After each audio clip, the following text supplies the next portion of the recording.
welcome back to my channel. Today's video is all about how to create a winning stock portfolio. So to start, I want to jump right into it by showing you one of my favorite resources for stock evaluation measures, which is value investing. I've showed y'all this site before when I made videos about dividend investing, but I want to now go into detail about this site's data analysis, the custom screeners, and their visualization dashboard. The main reason why I like this site so much is that it aggregates key financial metrics to help identify undervalued stocks. They literally show you everything from PC ratios to complex financial data. It's similar in a way to Yahoo Finance, but without the ads, and I know that can be kind of annoying when you see all those advertisements. So this site gives you everything you need without having to see that. So I often use this resource, and it's especially one to use if you're new to investing and you're trying to develop a successful portfolio. But anyways, let me go ahead and jump into it. Okay, to start, you see here I'm at valueinvesting.io. Of course, I'm on the home screen. I'm going to go ahead and click on check out our DCFs. And when you do, you'll be able to see an overview of a sample stock that they have pulled up. In this case, it is Apple. And of course, I'll go through everything you guys see here on the dashboard. And I want to make sure I take time to go over this because, again, we're looking at investing in specific stocks that are going to be winning and, of course, going to help your portfolio reach its maximum peak in terms of profitability and also be sustainable over time. So what I'll first do is go here to valuation. You guys can see it kind of defaults there. Now it's going to show you a valuation summary. It also shows you again the DCF, which is the discounted cash flow. And this is important to look at if you're looking at speculative stocks, and I'll talk more about that in a second. It's also going to show you the trading multiples. It'll show you the earnings power, dividend, discount model, all of these kind of different tools and resources you can use. It also shows you similar stocks within the sector. And of course, I'll mention that in the later part of this video. But for the most part, I'm going to break down the things you see. Of course, I'm going to start here with the Apple DCF valuation. And we can see here the discounted cash flow valuation for Apple is at $204.96. And then they have the latest stock price that they've listed, of course, the share price. And the upside of it based on the DCF, it's at a negative 10.2%. And of course, I'll break this down in detail so that it makes sense for everyone. I'm going to go ahead and scroll down. We're going to go ahead and take a look at the range and, of course, the selected. We see the discounted rate, the long-term growth rate, fair price, and the upside. And then, of course, under that, we also see the revenue and expenses. We see the CapEx, which is essentially just going to be the capital expenditure plan. We see the D&A, which is the depreciation and amortization, working capital, terminal value. And again, it is a lot of information. However, these are things that you will need to know when you're looking to invest in stocks. It's good to see the numbers. And like I said, this is very user friendly. So if you're looking to kind of just capitalize on understanding different things as far as like net interest and all these good things that you would need, PE ratios, all that stuff is going to be available here on this site. So let me kind of go through a few of the things that I think are really important. One is going to be, again, the revenue and expenses. I'm going to go back to this tab. And of course, these are all going to be in millions. So when we look at the revenue and growth, obviously Apple is a profitable company. We know the revenue and the growth. We look at it for the projections over time. Now, again, these are going to be estimations based upon what they see. There's no real way to know 100% that this is accurate because, again, this is looking at, for example, September of 2025. We haven't gotten there yet. And then it gives long term for each year after. So these are all projections. It's good to know, but it's not 100% going to be accurate until we see the stock actually play out the way it does. But good information to have. And then you can also see cost of goods sold. All these are going to be their estimations and projections that they have for the upcoming years. And then, of course, their net profit. Then you look at the percentage margin as well to see what you feel would be best for your trading plan and if it fits within it. So I'm going to scroll back up. And of course, this is just going to be the valuation. Now I'm going to go ahead and click on overview.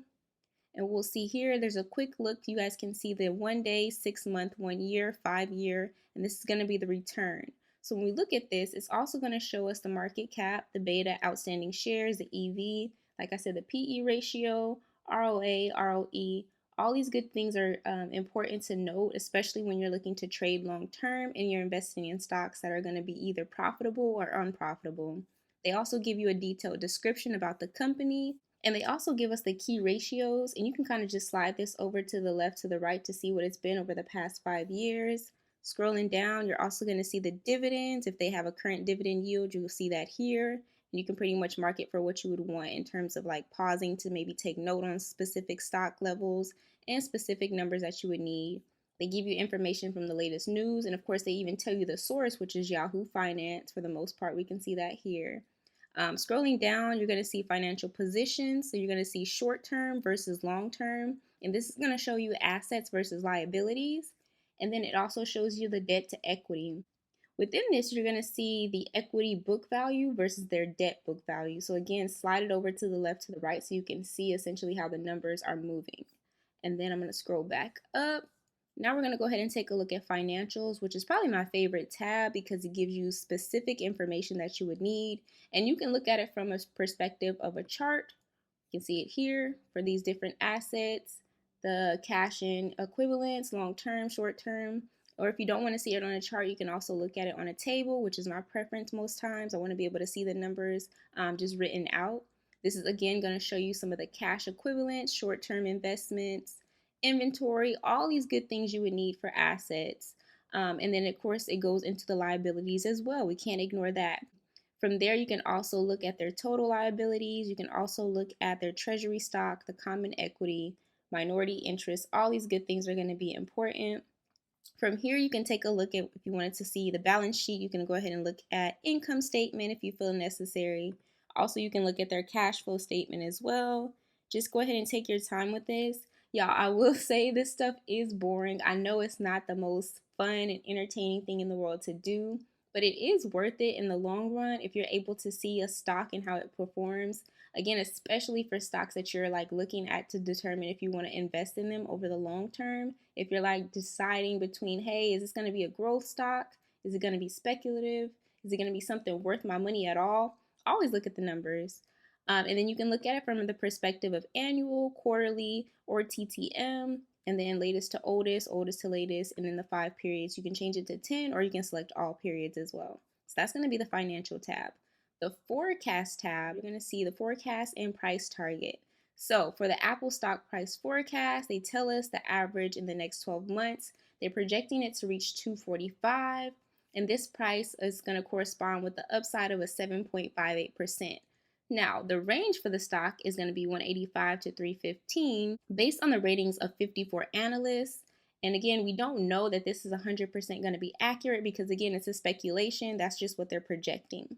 So when we look at the target, you also want to make sure you look at the price and the upside. It's going to show you the low, the average, the median, and then, of course, the high. And if I scroll down, you're going to see the recommendation trends. This is just pretty much giving you an overview of what the analysts have said, and then it's showing you from April of 2023 moving forward how they've essentially broken down what they feel is going to be either a strong sell, a hold, a buy, or a strong buy for this particular stock. So when we scroll down, you're going to see again the numbers and how they shifted and changed based upon what the analysts feel. And then also we can look at the stock forecast, the revenue for the year, revenue for next year, the EPS for this year, and then the EPS projected for next year. These are good things to know. Again, the EPS is earnings per share for those who are wondering. And then you can also see the revenue and what they have. Again, obviously, we can only go for what we know for sure, which is going to be up until 2024 currently, because the year is pretty much over. And this is their projections for 2025, 6, 27, 28, and 29. You'll see that. And then, of course, the revenue growth percentages. Also, the EPS again written out. Scrolling down from here, you'll also be able to see the revenue and then, of course, the stock forecast based on the earnings per share. I'm going to scroll down. Now you'll see the upgrades and downgrades, which I won't go into too much detail. So essentially, I'm going to scroll back up. And now we're going to take a look at a comparison. I do believe you have to create an account for this. Yes, you do have to have an account or sign in for this, which isn't a big deal. I will say if you look at the historical price, it can also show you a comparison. And I'll show you that in just a second. So now if you look at the price chart here, it's going to show you volume based upon what we see for the stock. And again, this is dating back to 2019. And you can kind of just, again, play with the years, scroll it to the left and to the right, and you'll be able to see the numbers and how they've changed over time. So I'm going to scroll past this. Now we're going to look at price statistics. Again, we're looking at the high, the low, and the average. They also show you the number of days as up and down, and then the price change, they show you the percentages as well. Scrolling past that, we also see the historical price, and you guys can see the changes over time as well. So you can kind of click on them if you need to kind of get more context. But again, that's all going to be useful information. Scrolling back up, you'll also see solvency. This is what I was talking about when I was speaking on the speculative stocks, because this is going to tell you the probability of bankruptcy. So, for example, we know Apple is a very strong company in terms of their financials, and we know their company is likely not to go bankrupt anytime soon. They literally have the probability as 1.8, so a less than 2% chance of this company going under. And this represents the probability that Apple will face any financial distress within the next 2 years. There's multiple factors taken into account. But let's say you're looking at a company that may be new and they just may have recently IPO'd. It is a good idea to look at the solvency. So I would say go under this tab for companies, for example, like Palantir. People have so much, speculation on whether or not that company will be a good investment. Take a look at the solvency to see what they have. Again, the analysts don't know everything, but it's a good clue and indication of what may or may not be sustainable for the company. So now we're going to look at their measures for this. Again, they're looking at the cash and investments, the long-term debt, total debt, free cash, net debt, quick ratio. Again, all these things that are going to be necessary. The Altman Z-score, FCF, all that stuff is necessary to know. The ESG, which is going to be the environment, social, and governance score. It's good to pay attention to this as well because that's a projection for what we have at a macro level. Scrolling down, you guys are also going to see they give us price metrics, they give us the earnings, the risk, of course, the current ratio and the quick ratio, and then of course the peer comparison. So this is what I was saying. If you didn't want to create an account, you can click on any of these companies to kind of get a comparison of what you would see based upon it. So obviously Apple and Microsoft are going to be the two biggest competitors in the tech space. So we see that here is going to be the top, and then they show you the ticker and the company name and information. Again, they also show you the probability of the companies going bankrupt.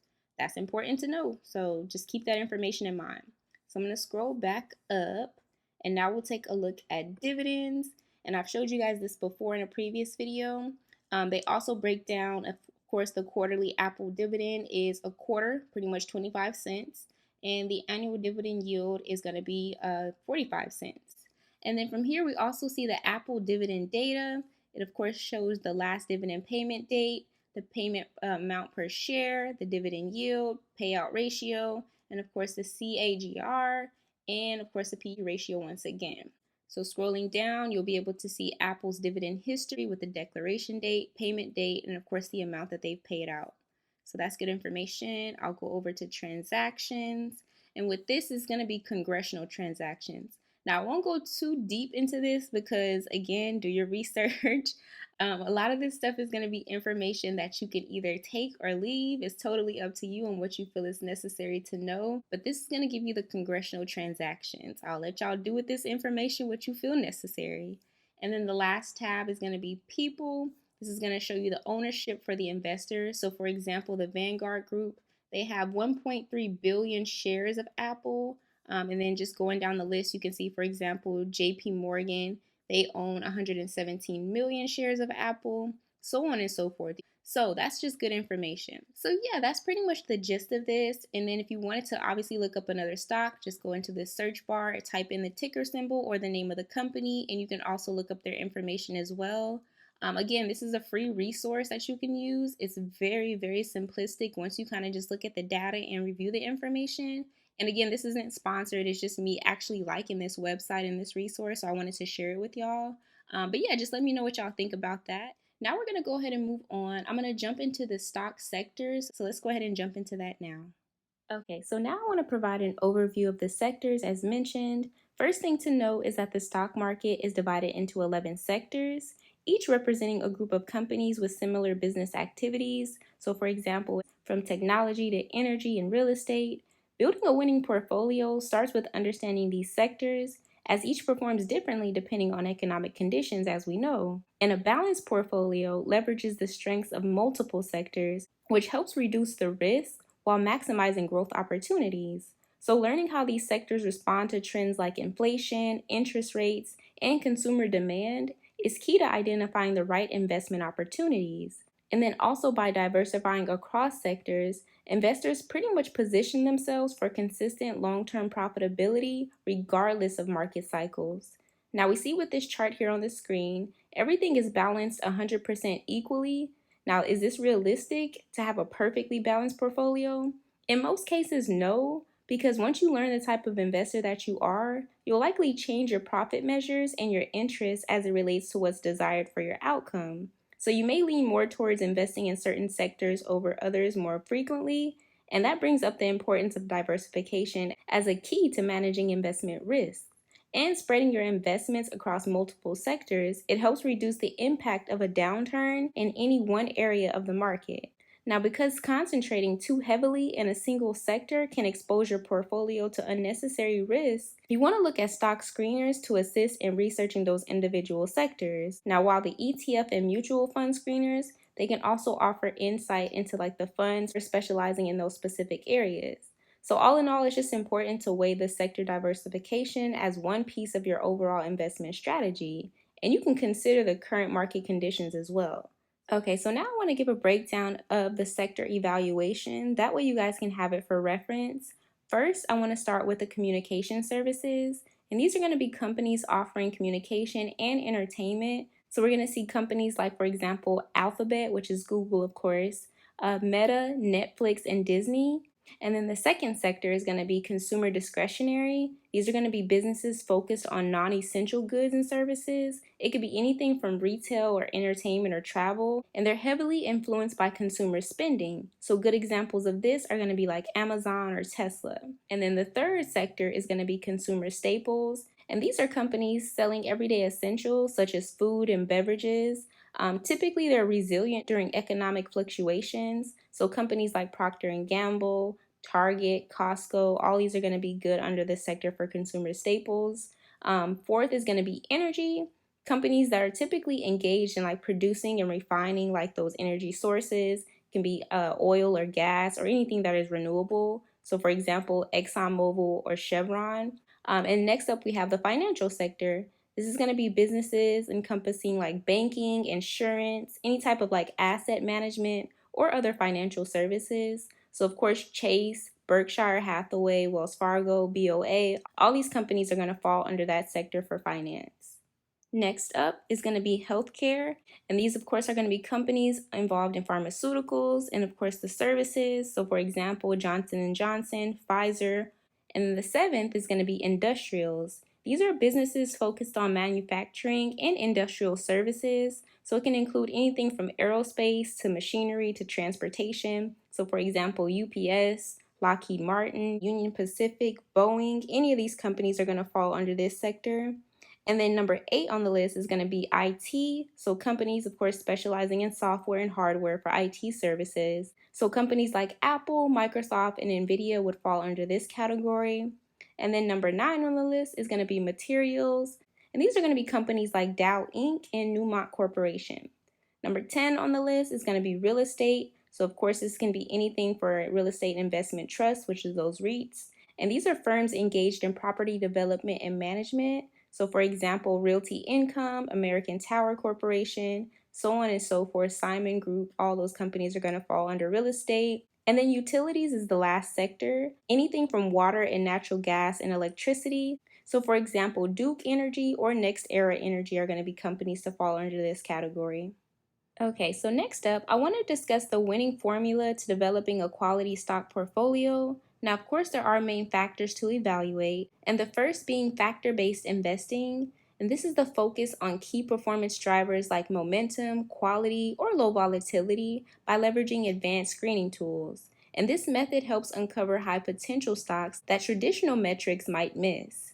Second is going to be market timing with liquidity insights, and this is going to be to monitor institutional order flows and liquidity trends to strategically time your trades, and understanding when smart money moves, as I've discussed in previous videos, how those positions can either lead to significant profit opportunities. And then next up, the alternative data utilization. So this is when you tap into unconventional resources, such as social sentiment, or maybe the financial patterns. It could also be supply chain dynamics, and this is going to help you anticipate company performance ahead of earning reports or any type of analyst actions. So that's good information to always keep in mind. And then the fourth factor to keep in mind is going to be a diversified portfolio build. You want to make sure you develop a well-rounded portfolio by targeting stocks and ETFs from various sectors, ensuring that you have like that versatility and a balance across your investments. So let me provide a real-world example of this using data to project earnings performance. Suppose you're analyzing a company like Target, let's say, and you're looking at it before its earnings release. If you monitor the transactional data, you can notice a spike maybe in consumer spending compared to prior quarters, and it would make sense at a time like this because consumer spending is higher around the holidays. So if you couple this with like social sentiment analysis, and if it shows higher customer satisfaction with recent promotions, you can anticipate strong earnings. But on the other hand, if it's not true, maybe it's a seasonal decline, it may be the opposite. So if you go based on this, you may decide, hey, I want to buy into Target stock or the call options before the report is released. And when the company beats earnings, if the expectation is there and the stock rallies, you can profit from the foresight that traditional analysis might not have provided. So another example of this could be for a company like JP Morgan. You could leverage the alternative data and economic insights to anticipate performance shifts. So let's say, for example, you're tracking like the interest rate trends through industry-specific events. This might reveal a surge in demand for like mortgages or business loans. And at the same time, you can analyze consumer spending patterns and corporate bond issuance, and this can indicate growing consumer and business activity. So what this does is that it may suggest a higher revenue from lending and investment banking services. So if you pair this with economic indicators, such as like the yield curve or like credit spreads, this can directly impact JP Morgan's profit margin. So if you analyze this data and look at these points, it can suggest the environment is favorable for bank profitability. And you can buy into JP Morgan stock, for example, or you can do it for option trading as well. And this can be leveraged exposure before their earnings report is released. So when the company posts those strong results due to increased net interest income, you can capitalize on the resulting price jump. Okay, so the last thing I want to discuss in this video is just going to provide information on how you can make sure that you have a winning portfolio that is going to be long-standing and it'll yield the results that you're actually looking for to make sure that it stays successful. So within this, it's good to know that any thriving stock portfolio is built on identifying market inefficiencies and leveraging advanced strategies like statistical analysis and sector rotation, which again is why I like using value investing because it gives you a full breakdown of this information. So when you have this approach, it requires a thorough evaluation at a macro and a micro level for specific factors. So this can include interest rates, the inflation trends, any type of political developments that influence the sector performance. So you want to look at this quantitative model and look at those factors to help pinpoint the undervalued stocks by focusing on specific metrics. Now within precision timing, it's good to track the liquidity shifts and of course the institutional activity because this can inform the optimal entry and exit points for the stock. So if you know exactly when you have option strategies, you can protect the overlays to help manage your risks while preserving growth opportunities. So the foundation of success essentially lies in staying flexible and continuously adjusting the strategies to align with the shifts in market conditions. Now, in terms of balancing your reinvestment and dividend payouts, it's important for achieving both portfolio growth and consistent income. Reinvesting your dividends into high growth stocks or sectors enables compounding to amplify long-term returns, which is always going to be good. So meanwhile, holding dividend-paying stocks strategically also offers a reliable income stream that can also be reinvested to serve as like a buffer during market fluctuations. So the key lies in aligning the mix with the market conditions and your personal goals, and this can favor those reinvestments during like bull markets to maximize growth, while relying on dividend payouts during downturns can preserve your capital and reduce reliance on selling assets. For optimal balance, I always suggest prioritizing companies with sustainable dividend policies and robust earnings growth to ensure stability without sacrificing upside potential. So this balance supports consistent return across market cycles. And that's essentially how you would go about doing this. Now, it's not as simple as I'm explaining it because it does take time, but I also want you guys to know it's not as complex either.